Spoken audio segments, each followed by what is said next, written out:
Hello, gusto mo bang kumuha ng Philippine passport? Ito ang step-by-step guide. First, book an online appointment sa Department of Foreign Affairs DFA website. Number 2, fill out the application form. Pay the passport fee. Ito yung may bayad po via GCash, pwede kayong magbayad. Get your appointment packet. Okay, after payment, you'll receive a confirmation email with a link to print your appointment packet, which includes the application form and other reminders. Number 5, gather all your documents. A printed copy of your accomplished application form yung sinend sa inyong email, an original and a photocopy of your PSA birth certificate on security paper. Next, one valid government-issued ID with a photocopy. Ayan. Kahit yung UMID ninyo, nag-iisa lang, pwede nyong dalhin. A PSA marriage contract on security paper if you're married, female, using your spouse's last name. If you are married, dapat dalhin mo rin yung PSA marriage certificate. Ayan.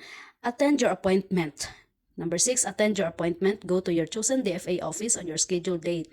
Ayan, dapat huwag magpa-late-late, okay? 3 hours before na iyong appointment, nandun ka na. Next, 7, receive your passport. After processing your passport will be issued to you. Ayan, pwede kayong magpunta sa LBC, nandun lang yan sa loob ng DFA office before kayo maglabas. Doon nyo na lang ipadala, di ba? Makakatipid pa kayo. Hindi na kayo pupunta sa DFA office na malapit sa inyo. Ipapadala lang nila sa LBC. Okay, important reminders, personal appearance. You must be physically present for the entire passport applications process. So, dapat walang maglabas sa iyong dibdib, tinatago mo dyan. Dapat clean, no? Neat and clean talaga ang pag-appear mo doon kasi pipicturean ka niyan.